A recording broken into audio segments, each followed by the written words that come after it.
नमस्कार, मैं हूं निकिता और आप देख रहे हैं सत्यहिंदी.com। चलिए एक नजर डालते हैं अब तक की सुर्खियों पर। हरियाणा और पंजाब बॉर्डर पर स्थित प्रदर्शनकारी किसानों ने शनिवार को फिर दिल्ली की ओर कूच करने की कोशिश की। वहीं सुरक्षा बलों ने शंभू बॉर्डर पर किसानों को रोकने के लिए पानी की बौछार और आंसू गैस का इस्तेमाल किया। आपको बता दें कि प्रदर्शनकारी किसान कई बार दिल्ली की ओर कूच करने का प्रयास कर चुके हैं, लेकिन उन्हें सुरक्षा बलों ने रोक दिया है। किसानों के दिल्ली मार्च के बीच किसान कांग्रेस के कार्यकारी अध्यक्ष और पहलवान बजरंग पूनिया ने केंद्र सरकार पर दोहरा रवैया अपनाने का आरोप लगाया है। बजरंग पूनिया का कहना है कि सरकार एक तरफ कहती है कि वो किसानों को नहीं रोक रही और दूसरी तरफ किसानों पर आंसू गैस के गोले दाग रही है। उन्होंने कहा कि हमारी सरकार से अपील है कि वो किसान भाइयों से किए गए वादों को पूरा करे। आपको बता दें कि बजरंग पूनिया किसानों के प्रदर्शन में शामिल होने के लिए शंभू बॉर्डर पहुंचे थे, जहां उन्होंने यह बयान दिया। उन्होंने कहा कि किसानों के साथ ऐसा सलूक किया जा रहा है जैसे कि वो पाकिस्तान बॉर्डर पर जा रहे हों। कांग्रेस नेता ने कहा कि किसान केवल अपनी फसलों का न्यूनतम समर्थन मूल्य मांग रहे हैं। सरकार से अपील करता हूं कि किसानों की जो मांगे हैं उनको पूरा किया जाए। किसानों के दिल्ली चलो मार्च के बीच पुलिस के आंसू गैस के गोले छोड़ने और वाटर कैनन का इस्तेमाल करने की वजह से कई किसान घायल हो गए हैं, जिसके बाद दिल्ली चलो मार्च को स्थगित कर दिया गया। इस बीच किसान नेता सरवन सिंह पंढेर ने देश भर में ट्रैक्टर मार्च करने का आह्वान किया है। एबीपी की एक रिपोर्ट के मुताबिक पंढेर ने कहा कि 16 दिसंबर को पंजाब को छोड़कर देश के बाकी राज्यों में ट्रैक्टर मार्च होगा। इसके बाद 18 दिसंबर 12 बजे से लेकर 3 बजे तक पंजाब में हर जगह पर पूरी तरह रेलों को जाम किया जाएगा। उन्होंने कहा कि हम सभी तबकों से अपील करते हैं कि उठिए।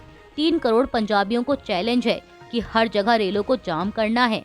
रेल जाम वहां करनी है जहां प्लेटफॉर्म और रेल का फाटक हो, उसके ऊपर रेलों को जाम करो। सरवन सिंह पंढेर ने आगे कहा कि हरियाणा के सुरक्षा कर्मियों की कार्रवाई के दौरान 17 से 18 किसान घायल हुए हैं। हमारे देश में 50% लोग खेती किसानी से जुड़े हैं, उनकी आवाज को दबाया नहीं जा सकता। लोकसभा में विपक्ष के नेता राहुल गांधी ने शनिवार को संसद में संविधान पर बोलते हुए बीजेपी को निशाने पर लिया।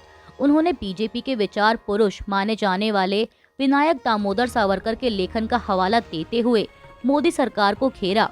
राहुल गांधी ने कहा कि सावरकर ने लिखा है कि भारत के संविधान के बारे में सबसे खराब चीज ये है कि इसमें कुछ भी भारतीय नहीं है। वेदों के बाद मनुस्मृति वो धार्मिक ग्रंथ है जो हमारे हिंदू राष्ट्र के लिए सबसे पूजनीय है और ये प्राचीन समय से हमारी संस्कृति, रीति रिवाज, विचार और व्यवहार का आधार बना हुआ है। इस किताब ने सदियों से जारी हमारे देश की आध्यात्मिक और दैवीय यात्रा को संहिताबद्ध किया है। आज मनुस्मृति कानून है, ये सावरकर के शब्द हैं। कांग्रेस नेता ने आगे कहा कि सावरकर ने अपने लेखन में साफ कर दिया है कि हमारे संविधान में भारतीयता का कोई अंश नहीं है। उन्होंने कहा है कि भारत को इस किताब यानी संविधान से नहीं बल्कि इस किताब मनुस्मृति से चलाया जाना चाहिए। उन्होंने कहा कि आज इसी की लड़ाई है। मैं सत्ता पक्ष के लोगों से पूछना चाहता हूं कि क्या आप सावरकर के शब्दों का समर्थन करते हैं, क्योंकि जब आप संविधान के पक्ष में संसद में बोलते हैं तो आप सावरकर का मजाक उड़ा रहे होते हैं, आप उनको बदनाम कर रहे होते हैं। शनिवार को केंद्रीय मंत्री किरेन रिजिजू ने लोकसभा में अपने संबोधन के दौरान कांग्रेस पर बाबा साहेब भीमराव अंबेडकर को उनका हक ना देने का आरोप लगाया।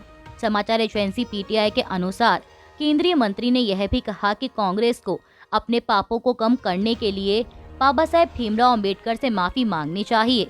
उन्होंने कहा कि कांग्रेस ने ही साल 1952 के चुनाव में बाबा साहेब अंबेडकर को हराया था। केंद्रीय मंत्री ने बाबा साहेब अंबेडकर को भारत रत्न दिए जाने में देरी पर भी सवाल उठाए और कहा कि संविधान के मुख्य निर्माता को भारत के सर्वोच्च नागरिक सम्मान से तब सम्मानित किया गया जब केंद्र में बीजेपी की सरकार आई। देश में वन नेशन वन इलेक्शन के मुद्दे को लेकर चर्चा तेज हो गई है।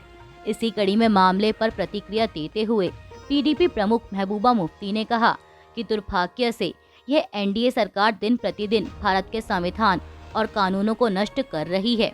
भारत एक संघीय देश है, यहाँ संघीय ढांचा है। वे 2047 की बात करते हैं, लेकिन वे आगे जाने की बजाय पीछे की ओर जा रहे हैं। जब देश आजाद हुआ था तब वन नेशन वन इलेक्शन चुनाव होता था, लेकिन जैसे जैसे सत्ता क्षेत्रों में वितरित हुई, एक संघीय ढांचा बना लेकिन वे हमें उसी तानाशाही में वापस ले जाना चाहते हैं, जो मुझे लगता है कि बहुत गलत है। दिल्ली के पूर्व मुख्यमंत्री और आम आदमी पार्टी के राष्ट्रीय संयोजक अरविंद केजरीवाल ने शनिवार को केंद्रीय गृह मंत्री अमित शाह को एक पत्र लिखा है।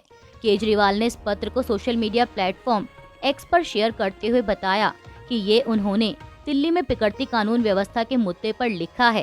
केजरीवाल ने कहा कि मैं आपको यह पत्र इसलिए लिख रहा हूं क्योंकि देश के गृह मंत्री होने के नाते दिल्ली की कानून व्यवस्था की जिम्मेदारी आपकी है, लेकिन यह बताते हुए बहुत दुख होता है कि दिल्ली अब देश और विदेश में अपराध की राजधानी के रूप में पहचानी जा रही है। अरविंद केजरीवाल ने दावा किया कि दिल्ली में महिलाओं के खिलाफ अपराध तेजी से बढ़ रहे हैं।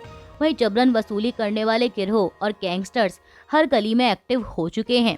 दिल्ली की सड़कों पर दिन दहाड़े गोलीबारी, हत्या, अपहरण और चाकूबाजी जैसी घटनाओं को अंजाम दिया जा रहा है। पिछले 6 महीने में दिल्ली के 300 से अधिक स्कूलों, कॉलेजों, 100 से अधिक अस्पतालों, एयरपोर्ट और मॉल पर लगातार बम धमाकों की धमकियां दी जा रही हैं। नागपुर में कैबिनेट विस्तार पर शिवसेना यूबीटी नेता संजय राउत ने कहा कि वहां पर सबसे पहले मुख्यमंत्री का जुलूस निकलेगा। मुझे लगता है कि सीएम का जुलूस निकालने से पहले इन्हें ईवीएम का जुलूस निकालना चाहिए। इस राज्य में नई सरकार बने 1 महीना हो गया है, लेकिन किसके पास कौन सा विभाग है ये नहीं पता है। महाराष्ट्र में दर दिन गांव-गांव हत्याएं, रेप हो रही हैं। इस पर मुख्यमंत्री जवाब नहीं दे पा रहे। राउत ने कहा कि महाराष्ट्र में अराजकता फैली हुई है। ये सरकार ईवीएम से बनी हुई है। इनके पास दिमाग नहीं है, इनके दिमाग में ईवीएम है। समाचार एजेंसी एएनआई की एक रिपोर्ट के मुताबिक दिल्ली की ओर किसानों के मार्च के मद्देनजर हरियाणा में 14 दिसंबर 6 बजे से 17 दिसंबर 12 बजे तक अंबाला के कुछ हिस्सों में इंटरनेट सेवाएं तत्काल प्रभाव से निलंबित कर दी गई हैं। इस बीच किसानों के आंदोलन पर हरियाणा सरकार में मंत्री अनिल विज ने कहा कि सुप्रीम कोर्ट मामले की सुनवाई कर रहा है और कुछ समय मांगा है। सुप्रीम कोर्ट ने सुझाव दिया है कि किसानों को अपना विरोध प्रदर्शन कुछ समय के लिए टाल देना चाहिए। मेरी राय है कि किसानों को कोर्ट की बात सुननी चाहिए। पीटीआई की एक रिपोर्ट के अनुसार अधिकारियों ने बताया कि शनिवार को दिल्ली के एक स्कूल को बम की धमकी मिली, जो कि इस हफ्ते राजधानी के स्कूलों को भेजे गए धमकी भरे ईमेल का तीसरा मामला है। दिल्ली अग्निशमन सेवा के एक अधिकारी ने बताया कि हमें सुबह 6:09 पर DPSR के पुरम में बम की धमकी के बारे में कॉल आया। अधिकारी ने बताया कि अग्निशमन विभाग, स्थानीय पुलिस, डॉग स्क्वाड और बम का पता लगाने वाली टीमें स्कूल पहुंची और तलाशी अभियान शुरू किया। नांगलोई जाट से आम आदमी पार्टी विधायक रघुविंदर शौकीन ने शुक्रवार को दिल्ली सरकार में मंत्री के रूप में शपथ ली। शौकीन को दिल्ली के उपराज्यपाल VK सक्सेना ने राजनिवास में शपथ दिलाई। समारोह में मुख्यमंत्री आतिशी भी मौजूद रहीं। एक्स पर एक पोस्ट में उपराज्यपाल VK सक्सेना ने कहा कि मुख्यमंत्री आतिशी और अन्य कैबिनेट मंत्रियों की मौजूदगी में रघुविंदर शौकीन को GNCTD में मंत्री के रूप में पद और गोपनीयता की शपथ दिलाई। शौकीन को मेरी बधाई और शुभकामनाएं। वे दिल्ली के लोगों की आकांक्षाओं को पूरा करने के लिए काम करें। बिहार लोक सेवा आयोग यानी BPSC की प्रारंभिक परीक्षा के प्रश्न पत्र लीक होने की अफवाह कल शुक्रवार को एक परीक्षा केंद्र पर फैल गई, जिसके बाद आयोग ने साजिश में शामिल लोगों के खिलाफ पुलिस कार्रवाई की चेतावनी दी। मीडिया रिपोर्ट्स के मुताबिक पटना के कुम्हरार स्थित बापू परीक्षा केंद्र पर आयोजित BPSC की 70वीं एकीकृत संयुक्त प्रतियोगी परीक्षा यानी CCE 2024 का करीब 300 से 400 अभ्यर्थियों ने बहिष्कार किया और आरोप लगाया कि परीक्षा शुरू होने से पहले ही प्रश्न पत्र सोशल मीडिया पर लीक हो गया था, जिसके बाद बापू परीक्षा केंद्र पर अफरा तफरी मच गई, जहां एक अतिरिक्त परीक्षा अधीक्षक राम इकबाल सिंह की हृदय गति रुकने से मौत हो गई और एक महिला अभ्यर्थी बेहोश हो गई। दक्षिण कोरिया के राष्ट्रपति यून सुक येओल के खिलाफ महाभियोग प्रस्ताव पर सांसद आज शनिवार को फिर से संसद में वोट करेंगे। इस बीच संसद के बाहर हजारों लोग जुट गए हैं।